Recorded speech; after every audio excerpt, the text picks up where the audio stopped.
এটা বিজেপির কেউ করলে যা করা উচিত ওনার ক্ষেত্রেও তাই করা উচিত। মামলা করে আইনানুগ ব্যবস্থা নিয়ে জেলে পুরে দেওয়া উচিত। দেখুন, বাবরি নামও কেউ দিতেই পারে। ধরুন আমার নাম সুমন, তো সুমন নামে কি আর কেউ ছিল না? এর আগে আমরা দেখেছি বিভিন্ন গোবলয়ে যে সমস্ত রাজ্যগুলো আছে সেই জায়গাতে সাম্প্রদায়িকতার রাজনীতি একেবারে তুঙ্গে। পশ্চিমবঙ্গটা কিছুটা হলেও সেখান থেকে একটু দূরত্ব মেনটেন করেছিল, কিন্তু এবার মুর্শিদাবাদ কেন্দ্রিক তৃণমূলের একজন বিধায়ক হুমায়ুন কবির তিনি বাবরি মসজিদ তৈরির অ্যানাউন্স করেছেন এবং 6 ডিসেম্বর সেটা শিলান্যাস করবেন, এবং সেইটা নিয়ে কিন্তু বিশ্ব হিন্দু পরিষদ বিভিন্ন রকমের ঘোষণা করছেন, বিভিন্ন তার মুন্ডু কেটে আনার কথা বলছেন, সেখানে রাম মন্দির তৈরির কথা বলছেন। এই নিয়ে সাম্প্রদায়িকতা আরো একবার উস্কে যাচ্ছে, কি বলবেন? হুমায়ুন কবির রাজ্যে সাম্প্রদায়িক রাজনীতিকে উস্কে দেওয়া ছাড়া কোনো কাজ করেন না।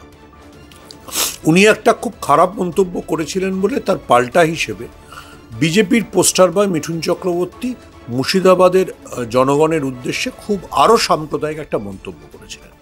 দেখুন, হুমায়ুন কবির কাদের হয়ে খেলেন, কেন এইসব বলেন, তার কোনো গুরুত্ব আমি বুঝি না।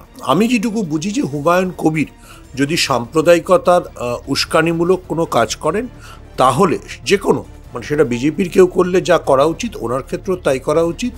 মামলা করে আইনানুগ ব্যবস্থা নিয়ে জেলে পুরে দেওয়া উচিত।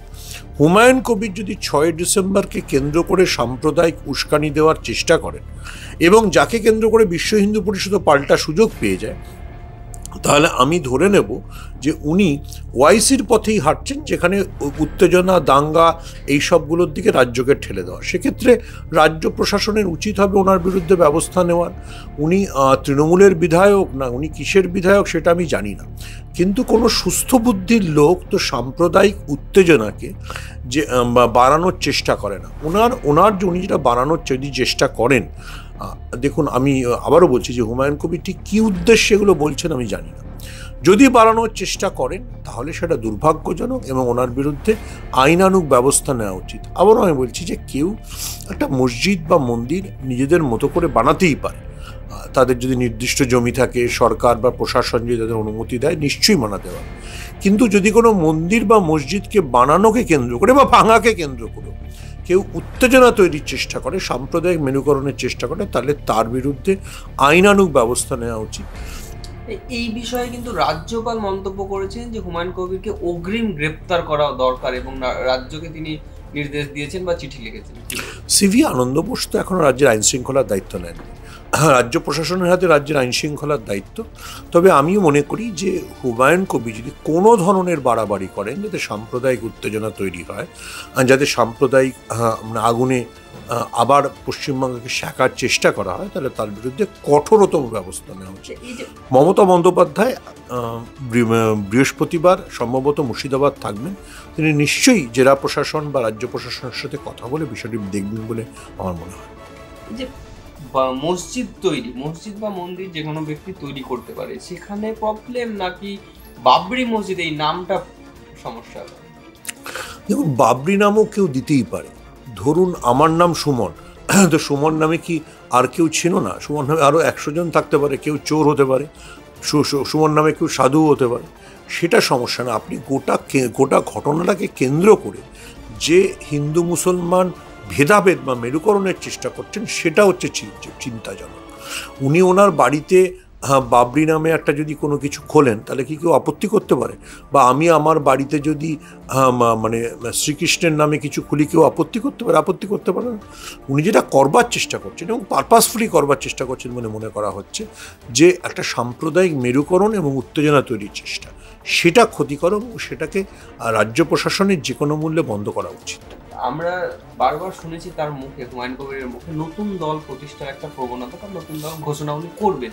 সেইটারই কি প্লট তৈরি করছেন যে মুসলিমদের ভাবাবেগকে কাজে লাগিয়ে? কিন্তু মুর্শিদাবাদে যেহেতু 70% একটা মুসলিম ভোট ব্যাংক আছে, সেই কারণে দেখুন, যে কেউ পশ্চিমবঙ্গে 2026-এর বিধানসভা নির্বাচনের আগে যদি বলেন আলাদা দল করবেন, তাহলে আমি ধরে নেব যে তিনি মুসলমান ভোট ভাঙানোর চেষ্টা করছেন এবং তার কি পরিণতি হতে পারে সেটা বিহার থেকে আমরা দেখেছি। তাহলে আমি ধরে নেব যে আসলে ওনার এইসব মুসলিমদের ভাবাবেগ বাজে কথা, আসলে যিনি এটা করবেন তিনি বিজেপির এজেন্ট। হুমায়ুন কবির তো এর আগে বিজেপিতে নিজে যোগও দিয়েছিলেন, বিজেপির হয়ে বিধানসভাও লড়েছিলেন, তাহলে আমায় ধরে নিতে হবে যে মুসলমান ভোট ভাগ করে, বিহারের ঘটনা থেকে আমরা যে দেখেছি মুসলমান ভোট ভাগ করে উনি বিজেপিকে সুবিধা করে দিতে চাইছেন, উনি আসলে বিজেপির এজেন্ট। মুসলিম মহলেও কিন্তু দুই ধরনের রিয়াকশন পাওয়া যাচ্ছে, কেউ বলছে এটাকে সাপোর্ট করছে, তাদের আবেগ কাজ করছে, কেউ বলছে এটা রাজনৈতিক খেলা, তাদের কি বলবেন? দেখুন, এটা খুব সিম্পল বিষয়। আমি অবশ্যই নিজে ব্যক্তিগতভাবে বিশ্বাস করি যে বাবরি মসজিদ ভেঙে দেওয়াটা একটা অত্যন্ত অন্যায় কাজ ছিল এবং সেটা ভারতীয় মুসলমানদের চেতনায় মননে একটা আঘাত। অবশ্যই সেই আঘাতে মানে মলম লাগানো উচিত। অযোধ্যাতেই যে মসজিদ নির্মাণের জন্য যে জায়গা দেওয়া আছে সেখানে মসজিদ নির্মাণ হওয়া উচিত।